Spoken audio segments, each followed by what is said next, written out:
So welcome back. Our next speaker will be Daniel Altman from the University of Oxford, and he will speak about non-flag arithmetic regularity lemma and counting.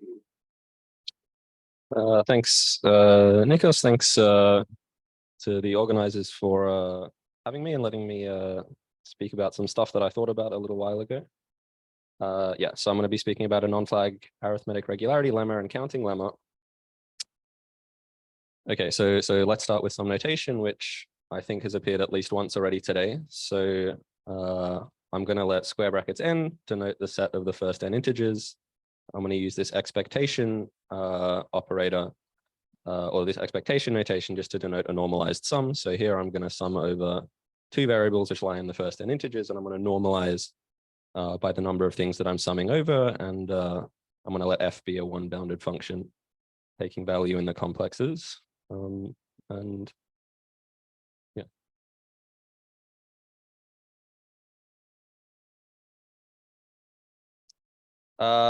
Yeah, okay. So yeah, sure. So yeah, maybe you want T4AP to be the absolute value of this thing or something like that. Or yeah, I mean, yeah, you can also make this definition for, say, functions which are real valued and one bounded.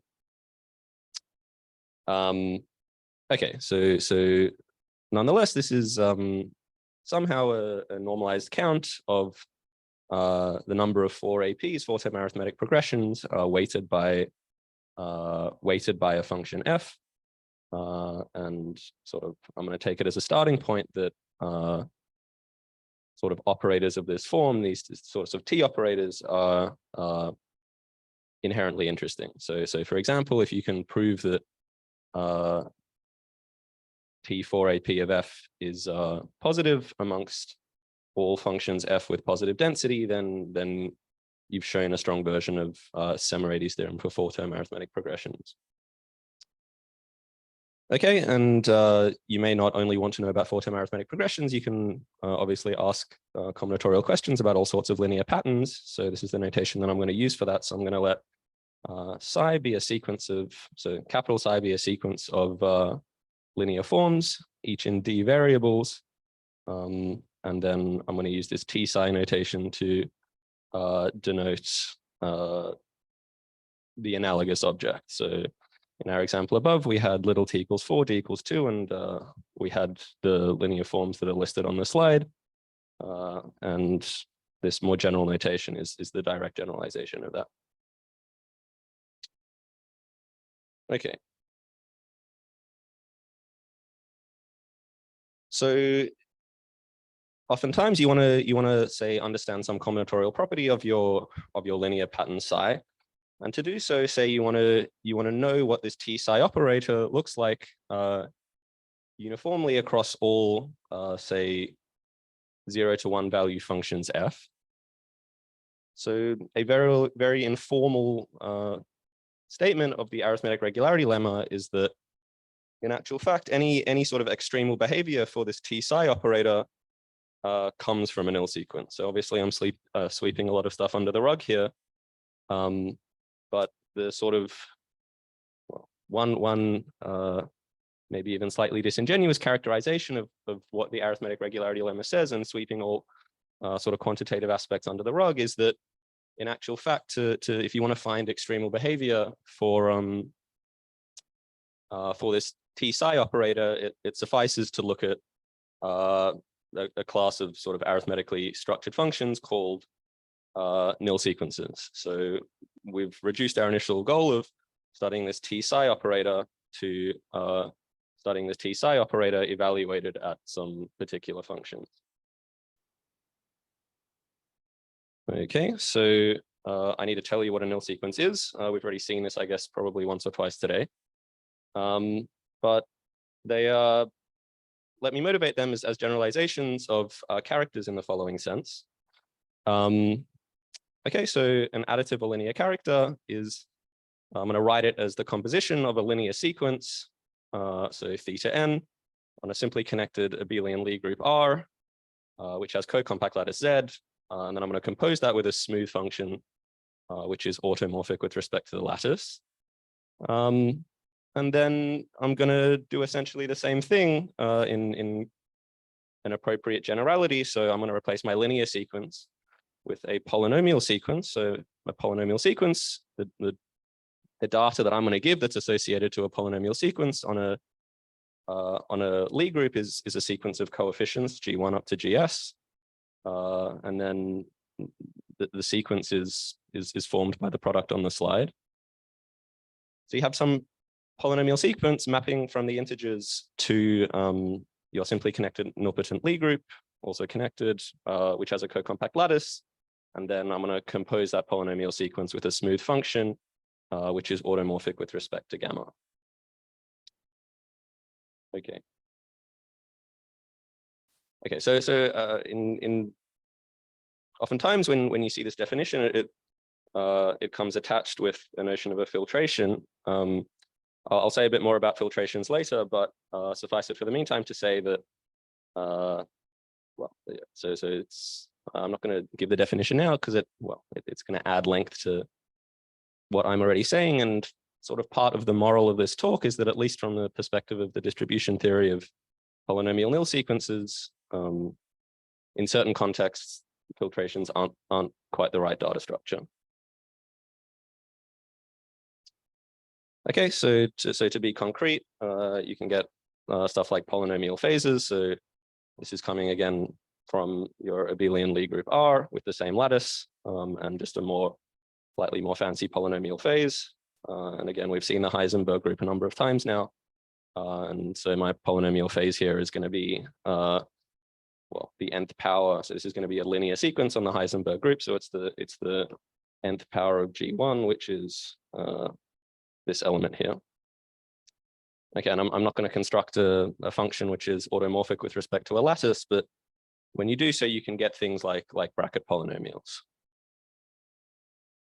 Okay, so that's for the meantime what we'll think of as a nil sequence. Okay, so our goal was to understand this T-psi operator evaluated at nil sequences. So we wanted to understand averages of nil sequences evaluated at linear patterns. Okay, so before we do that, let's start with the easier question of, if we just forget the linear patterns, how might we analyze the average of a nil sequence? Okay, let's do some examples. So a very easy example is when we have the linear sequence on our circle nil manifold. So our linear sequence, just a third n, is going to, well, obviously take 3 points on your circle group. And when you compute this average, it's going to be essentially just the average of the 3 discrete points that it hits. So you get, so one possibility when the coefficient of the sequence if you like is rational, is to get periodic behavior. Okay, another possibility is to obtain equidistribution. So if the coefficient of your sequence is irrational, then as we know, you equidistribute on the circle, and so the time average, which is the thing that we wanted to compute, is approximately equal to the spatial average, which is just the integral now of say a smooth function over a nice space, and so you can. This is potentially more tractable for your problem of interest. Okay, so on the circle group, if you're rational, you have periodic behavior. If you're irrational, you have equidistribution. You can. There are slightly more general things can happen. So if we're in the torus group, so this sequence is restricted to the diagonal subgroup, but it's going to equidistribute there. So you're going to get points all over this diagonal subgroup, and in actual fact, you're going to get that your time average is just going to be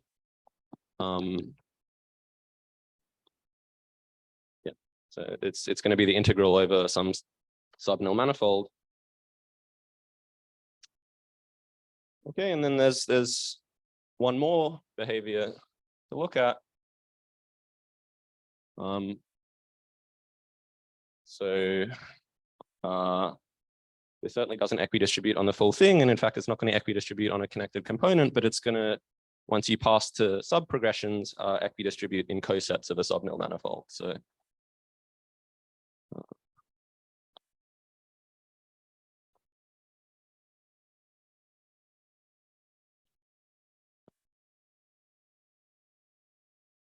okay, so our sequence takes values on these lines, and in fact, it's going to equidistribute on the union of these cosets.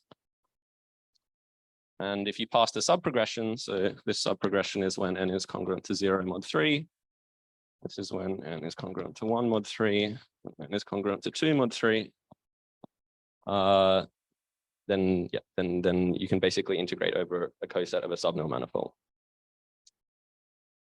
Okay, so these are some phenomena that you can expect to see when you want to compute these averages of nil sequences. And it transpires that, basically these are, I've only shown you a Boolean example so far, but it transpires that in full generality, these are essentially the only behaviors that you can expect to see. Okay. So the statement is that every polynomial sequence is going to equidistribute on cosets of a subnil manifold of the nil manifold that it takes values in. And this is a consequence of the following theorem, which is due qualitatively originally due to Liebman and then quantitatively due to Green-Tao, which says that a polynomial sequence is going to equidistribute in a nil manifold unless it sort of obviously doesn't, where obviously doesn't means that basically it lies in some subgroup or a coset thereof. So if and only if for all non-trivial continuous homomorphisms, you're not mapped to something constant, and if so, then you lie in the kernel of that character or cosets thereof.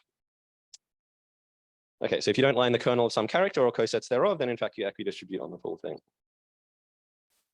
Okay, and you can iterate this to get a factorization result for polynomial sequences on nil manifolds. So so if you equidistribute, then you're done. If not, you're guaranteed the existence of some character which maps your polynomial sequence to a constant. You can then pull out a periodic component and then get something which does lie in the kernel of that character, which itself is going to be a nil manifold when quotiented by an appropriate lattice, and you continue this process. Okay, so the upshot is that any polynomial sequence is the product of something which does genuinely equidistribute in a subnil manifold and something which is periodic with respect to the lattice. And this is basically a proof, if you like, of the claim that I made at the beginning, that sort of these are the only behaviors that you can expect to see.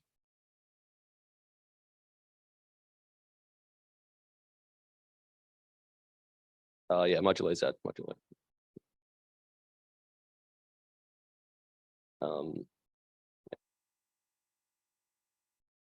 Okay.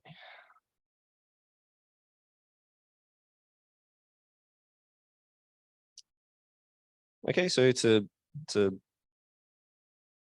have a very tangible example of this, so we had our root n plus a third sequence, and the factorization is, well, a factorization is precisely the thing written on the slide. So the second component is periodic, the first component equidistributes in a subgroup. Okay, and then the goal, as we saw in this example, is well, the strategy, if you like, is to analyze this time average by by understanding the subgroups, understanding the relevant subnil manifold on which you do get equidistribution, and then once you pass to progressions, you can attack this as the sum of integrals over a subnil manifold.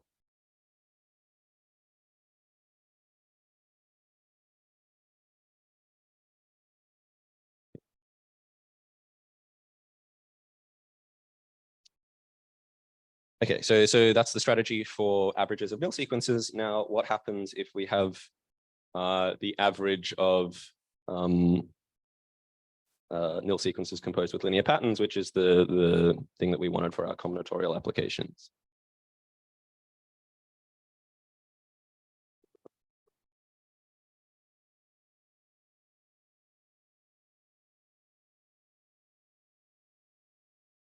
Okay, so originally our nil sequence, we had something like this.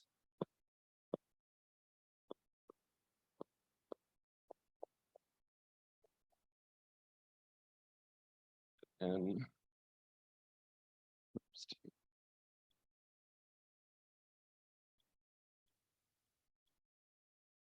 is this visible? Actually, maybe I'll turn on the light momentarily.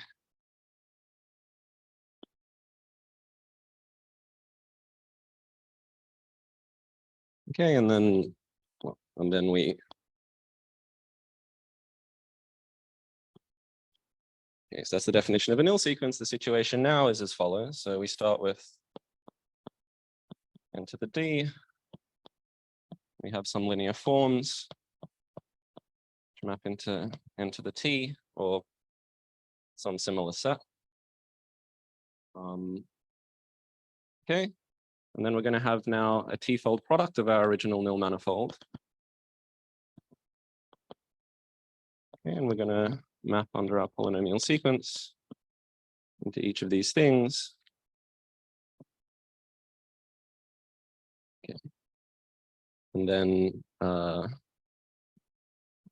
guess we take the pointwise products of f to map to the complexes.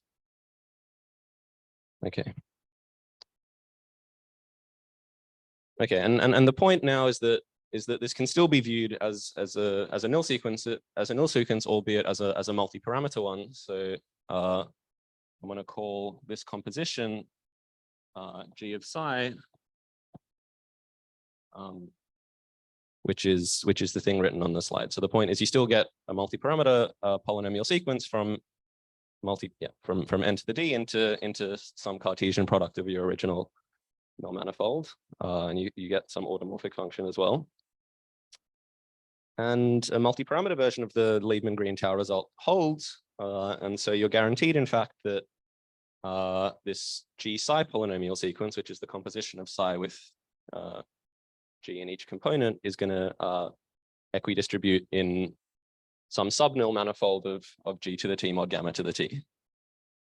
And the aim of the game is to understand, or cosets thereof. And the aim of the game is to understand what features of psi imply about the distribution and the properties of the space on which this g to the psi equidistributes,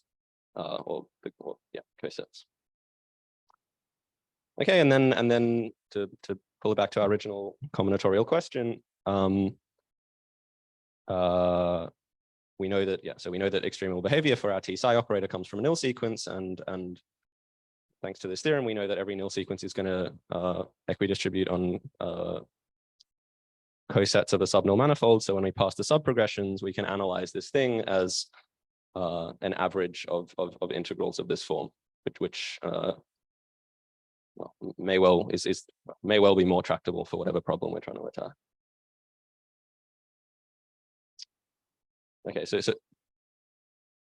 oh yes.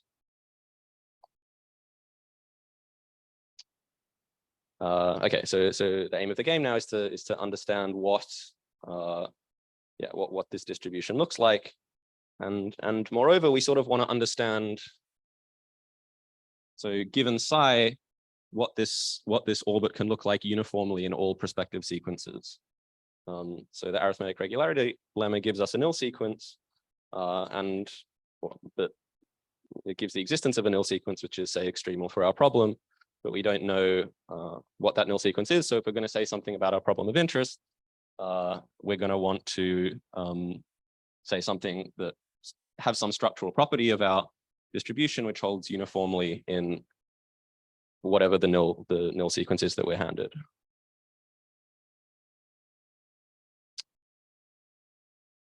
Okay. Okay. So you're going to have to forgive me in a moment. My laptop crashed on the plane over here when I was just touching up these slides. So on this slide, you're going to see something which is in the process of being written, but I'll supplement it on the board. Okay, so we want to know where this thing distributes, and let's just assume, for argument's sake, just to simplify things, that in fact this does genuinely equidistribute on on a subgroup rather than cosets thereof. So let's just assume that there's no periodic behavior. And in fact, again, just for simplicity's sake, let's assume that each of the coefficients GI distributes on some connected space. Okay, so what is this G psi thing? By definition, it's this object here, and by some abusive notation, I'm going to write it in the following way. So each of these exponents are vector valued things, and yeah, so it's shorthand for this notation is shorthand for a sequence of things. Okay, so let me introduce a definition. So let V to the I be the smallest vector space containing psi of x to the I. So this is most easily demonstrated with an example. So let's take 4-term arithmetic progressions. We're going to have, well, it has, it's the image of this thing is the span of the all ones vector and 0, 1, 2, 3. And in fact, when you compute the pointwise square, you're going to see that V squared is the span of these three vectors, and V cubed is going to be R to the 4 and so forth for higher powers. Okay, so the point is that, yeah, psi to the I takes values in these vector spaces. Okay, so this is where I have to apologize. Okay, so if we know this thing equidistributes somewhere, maybe a naive guess for where it equidistributes is in the group generated by hi to the vi, where hi is not on the slide, but hi is the group on which little gi equidistributes. Okay, so little gi equidistributes somewhere. We'll call that group hi. And then we're going to take its exponent as v to the I. So certainly our polynomial sequence takes values in this group. So it's a product of things. So gi obviously lies in hi, and the exponents lie in the corresponding vector space. And maybe if the different degree parts are independent and you expect each coefficient to distribute on the whole thing, I mean, it's obviously lots of hand waving here. And I haven't even proved that this thing has any sort of topological properties, but maybe if you had to guess something naively, this is what you would start with. Okay, so it turns out that if psi has a special property, then you can actually do a bit better and you can glean more structural information out the end. So the special property of psi is the flag property. So a system of linear forms is flag if these vector spaces vi satisfy the nesting written on the slide. Okay, so now I'm going to try write something on the board and show you that actually we can. So we certainly take values in this naive guess group, but we can actually equidistribute in something slightly bigger with more structural information.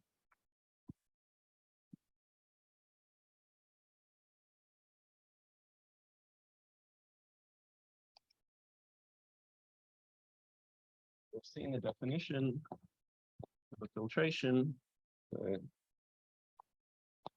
sequence of subgroups.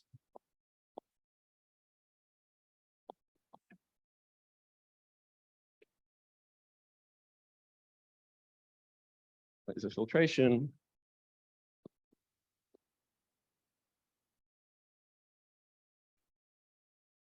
If it satisfies the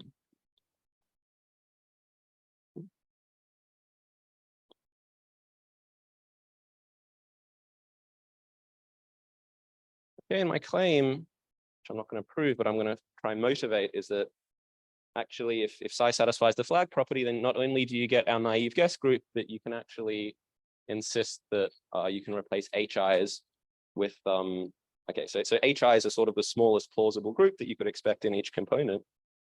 You can actually replace this with the minimal filtration containing each coefficient. Okay, so example. So this is for a quadratic sequence into the psi on a two-step group. I'm going to claim, I'm going to I motivate a proof that in this case, the naive guess group is the same thing, but where you replace HI with some GI, which is the smallest filtration, which contains these HIs. Okay, and here we want size flag. It's important. Okay, so naive guess group is this. Okay, so by the flag property, this is trivially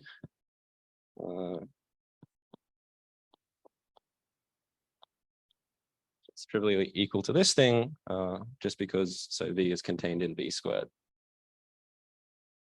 Okay. So this is in fact equal to, I'm not gonna.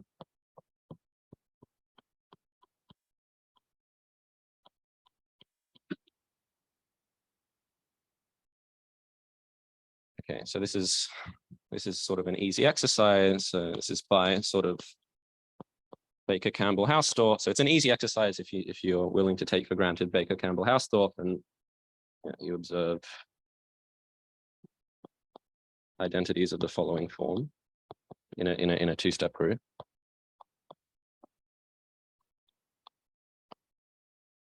Okay, so that's a little exercise, but it's not more than a few lines of algebra given these things. Okay, so I'm going to call this G1 prime. We'll call this G2 prime. And so now this group is equal to G1 prime to the V, G2 prime to the V squared, where now, in fact, we have a nesting property. So now where G1 prime contains G2 prime. So we've gone from something generated by arbitrary subgroups to something of the same form, but generated by subgroups with a nesting property. And in actual fact, I'm not going to do it, but it's not too hard to show that in fact this thing is equal to. You can work a little bit harder and get something of the form G1 to the V, G2 to the V squared, where you get nesting and the filtration property. So GG is contained in G2.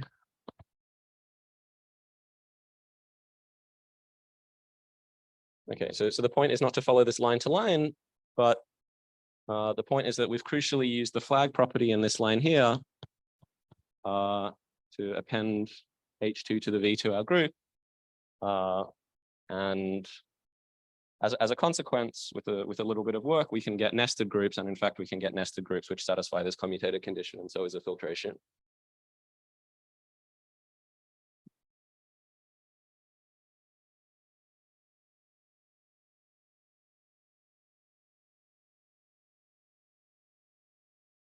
And in fact, this filtration is going to be the smallest filtration, which contains the groups H1 and H2.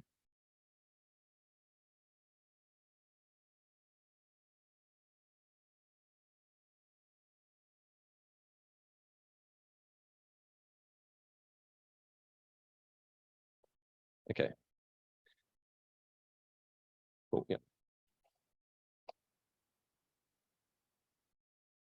Okay, so Green and Tau have the following theorem, which says that if G is suitably irrational, so in the little narrative that I've just given you, the notion of irrationality that I asked for is that each of the coefficients of the polynomial sequence equidistribute somewhere. Their notion is actually slightly weaker than that. Well, it is weaker than that. But yeah, I mean, it's some slightly weaker version of a similar thing. So if psi is flag and G is irrational with respect to a filtration, so what this means basically is that, I mean, you can think of this as being G is irrational in a certain sense, slightly weaker than, but similar to the one that I've just outlined. And furthermore, G bullet, so G bullet is the filtration, it's the sequence of groups. G bullet is the smallest filtration containing the orbits containing the groups, which are the orbits of each of the coefficients. Okay, so if psi is flag and G is irrational and you imbue it with its smallest filtration, then in fact you get quantitative equidistribution in the naive guess group, but with HI replaced by GI. So you actually get equidistribution in what is a priori a larger group, and one with more structural information. And this is helpful, just to pass back to what I was saying before, this is helpful in the context of our original problem of wanting to understand psi through the structural properties of the corresponding subnull manifold here. So, okay.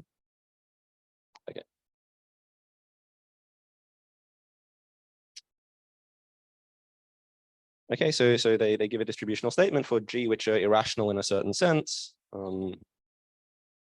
There's sort of no point doing this unless you can reduce an arbitrary nil sequence to something which satisfies this property, but sure enough, they give a corresponding factorization theorem, which says that yeah, you can factorize an arbitrary polynomial sequence to something which is irrational in the sense of the theorem above, and something which is periodic. So then you again pass the sub progressions, and you win.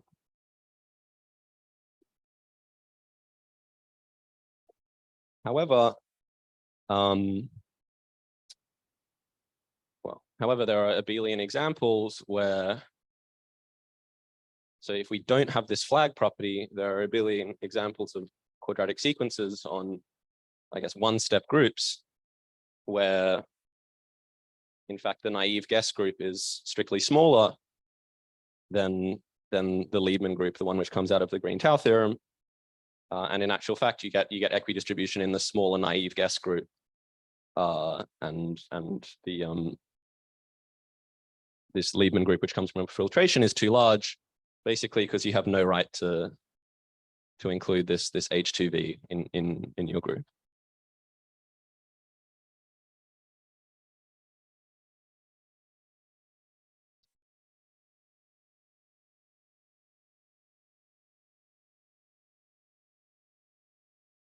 Okay, so the naive guess group is actually, well, you get less structural information, but it's a better guess if you don't have this nesting property of a flag system of linear forms. Okay, so I should in fact convince you that there does indeed exist a non-flag system of linear forms. Otherwise, otherwise we're done.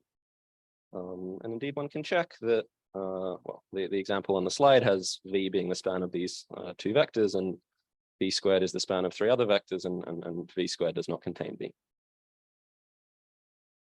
Okay, so now I'm going to show you an example. Okay, so we have our naive guess group, and we might think that sort of this is where we expect equidistribution if for a suitably irrational sequence. It transpires that in actual fact you can fall in a strict subgroup of this thing. So I'm gonna, yeah, so and in fact there's a linear sequence on the Heisenberg group, which when you compose with the system of linear forms on the slide, you in fact, yeah, you equidistribute in something smaller than, or you're contained in something smaller than the naive guess group. Okay, so in this example, the Liebman group is given on the slide. So G is the Heisenberg group, G2 is the subgroup which contains which contains R in the top right-hand corner and 0 in the other two diagonal components. And in fact, in this example, the Liebman group is equal to the naive guess group.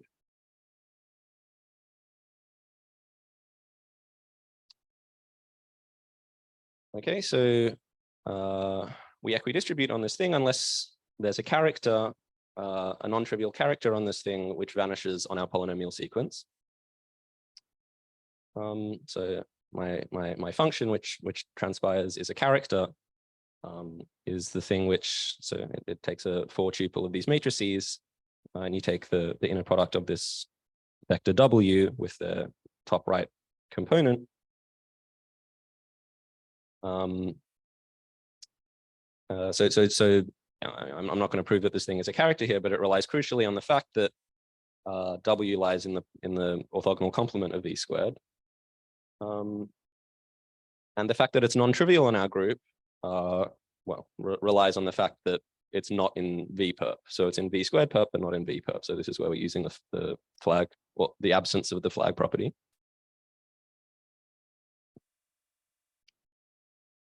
Okay, and then you go ahead and you do the computation, and the thing that you get is the following sequence, just in R or in R mod Z. So you get some sequence which is parameterized by the variables X and Y.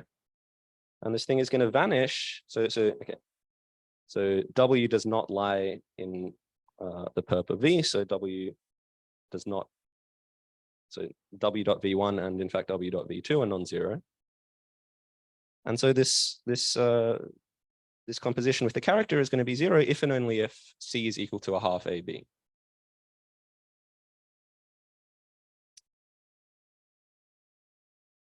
Okay, so if C is some arbitrary irrational number, then in fact we do equidistribute in the Liebman group. If C is chosen to be a half AB, then in fact we're trapped in some strict subgroup. But in fact, regardless of the value of C, this linear sequence on the Heisenberg group has the same distributional properties. So the distributional properties of this single variable sequence on the Heisenberg group depends only on A and B.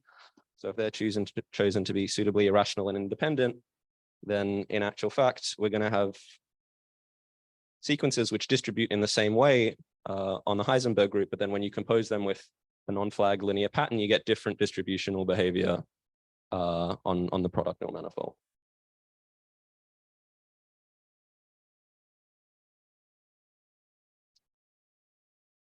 Okay, so the salient question then is so I mean, if you hand me a polynomial sequence and you say, if you hand me a polynomial sequence and a system of linear forms, and you want to know the answer of where does this thing distribute over here, I've just given you an example which shows that if the data you give me is the sequence of coefficients in the Lie group, then in actual fact, it's not enough just to consider where each of those individual coefficients distributes in the Lie group. I've given you an example where the distribution of the first coefficient is the same in the Lie group, but you can get different behavior when it comes to considering the distribution of G psi. Okay, and the spoiler answer is you basically want to interpret this thing in the Lie algebra. So it's not enough to know where the coefficients of this polynomial sequence distribute in the Lie group, but if you lift it to the Lie algebra and you look at the additive distribution in the Lie algebra, then this is in fact enough information to ultimately determine the distribution of G psi. Okay. So I'm going to unfortunately throw some definitions at you, but just bear with me. Okay, so I'm going to start with the observation that if you have two lattices, one with finite index in the other, then you equidistribute in one if and only if you equidistribute in the other. Okay, so I'll say two lattices are commensurable if their intersection has finite index in each of them. Okay, so this means that that equidistribution is something which doesn't correspond to a single lattice, but corresponds to commensurability classes of lattices.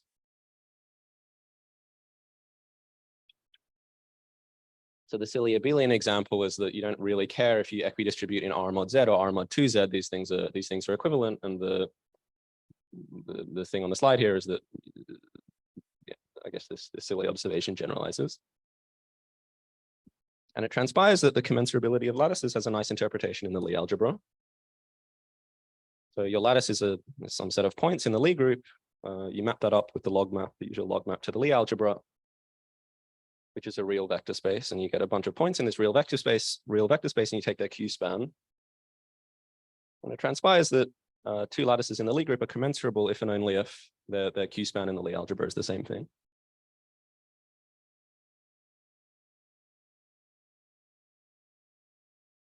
Okay, one more definition for the meantime. So a rational structure in in a Lie algebra is just a rational Lie subalgebra, so its structure constants are rational, which is full dimension, I guess, when you tensor with R.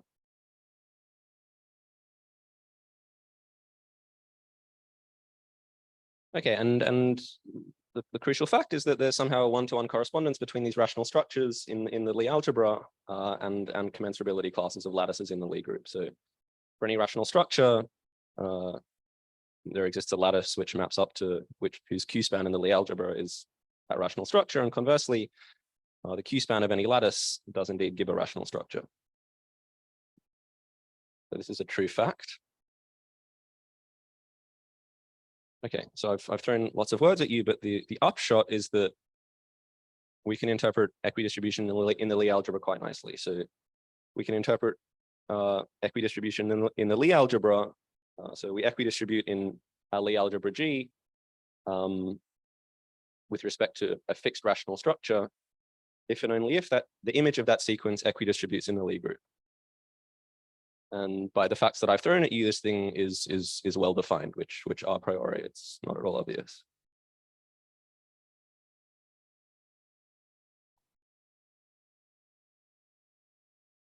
Okay, and then by standard Lie theory, you can lift the Liebman-Green-Tau result to there's something in the Lie algebra which then says that a polynomial sequence equidistributes in the Lie algebra with respect to a rational structure, if and only if for every non-trivial rational Lie algebra homomorphism where it doesn't map your polynomial sequence is not contained in the rationals.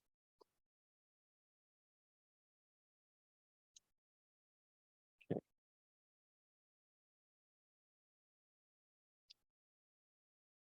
Okay, so we're going to have our original problem here. We're going to start with our polynomial sequence. We're now going to lift it to the Lie algebra. It's now going to be a sequence of polynomial sequences in G to the T, and we want to know where this thing distributes.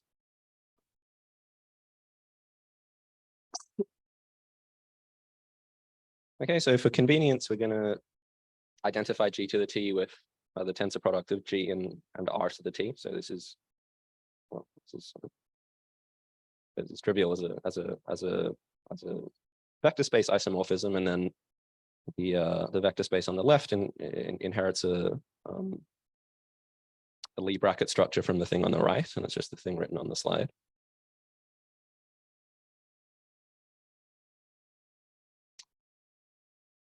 Okay, so now I'm going to give you a condition which can be interpreted in the Lie algebra, which in fact guarantees that you equidistribute on something connected and not cosets thereof. So I don't know of any sort of natural interpretation in the Lie group of a polynomial sequence which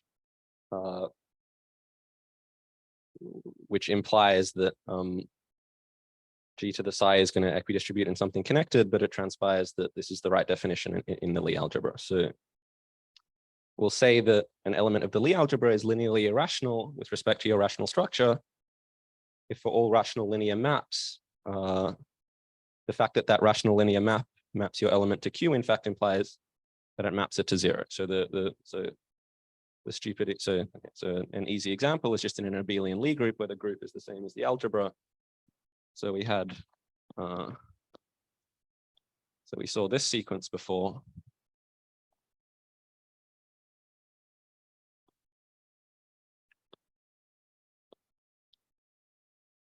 Okay, so these are two examples of sequences that we've seen before. My claim is that this is linearly irrational and this is not. The reason being is that if you take any rational linear combination of these elements, which maps to a rational number, in fact, that rational number had better be 0. So a rational linear combination of these things, which maps to Q, is obviously like 1 and -1, but in fact, that thing is actually 0. And well, that's a property that this element and therefore this sequence has. But conversely, if there's a rational linear combination of these two things, which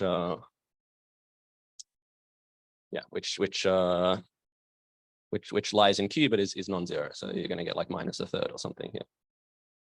So the top one is linearly irrational, but the second one is not.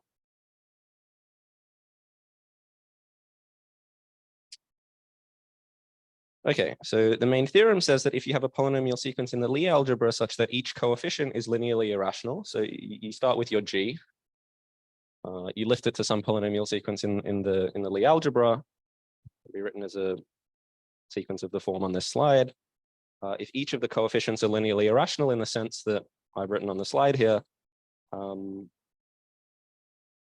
then in fact we do have a distributional statement for the composition of the sequence with an arbitrary linear pattern that doesn't necessarily satisfy the flag condition. And the thing that you get distribution in is the smallest Lie algebra, which contains the tensor products written on the slide. So the tensor of the smallest rational subspace containing the coefficient AI and the v to the i's, which come from your linear pattern as described before. Okay, so I'm not going to go through the proof, but it's 9 lines or whatever. So once you sort of set up these definitions in the right way, the proof is pretty painless and is largely linear algebra. So the Green-Tau condition, or the Liebman-Green-Tau condition, means that this sort of distributional statement becomes pretty algebraic. You just look at whether things lie in the kernel of some character. But if you do this work with lattices and commensurability classes and interpret them in terms of rational structures in the Lie algebra, in fact, statements about distribution become quite linear algebraic. And I can do linear algebra, so I've done a bit on the slide, and that proves the theorem. Okay, so final thing, as with the Green-Tau thing, there's no point having saying something about the distribution of some particular class of polynomial sequences or null sequences if that property is so prohibitive that you can't reduce an arbitrary polynomial sequence to something which satisfies that property. So it's important that this notion of linear irrationality is sufficiently malleable so that you can reduce an arbitrary polynomial sequence to something which is, well, periodic, say, times something which is linearly irrational. So I haven't touched on this factorization business at all, but yeah, this is an important ingredient, and fortunately it's true. So yeah, I'll stop there. Thank you.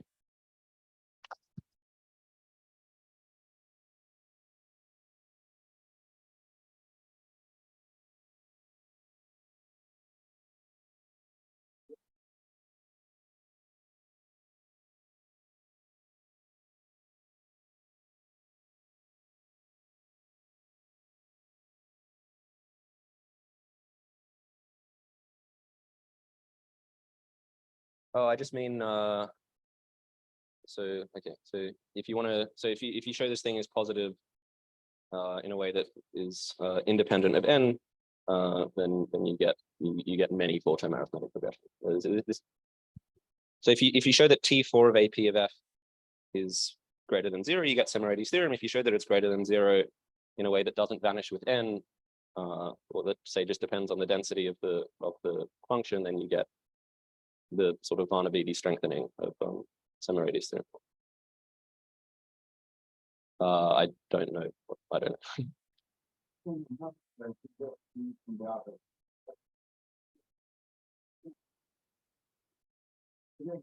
So okay, you get many not existence. Okay, that's all I'm saying.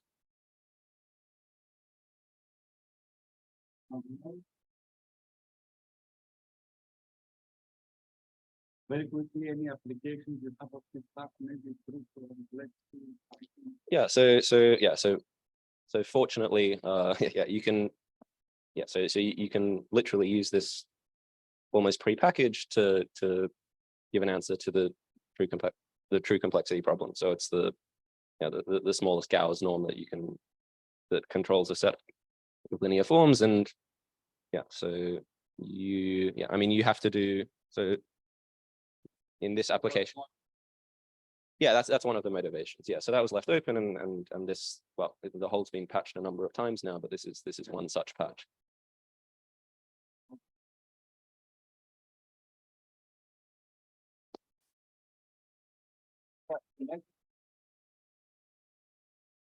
Next up is I, and I repeat, D, N, E, R. Okay.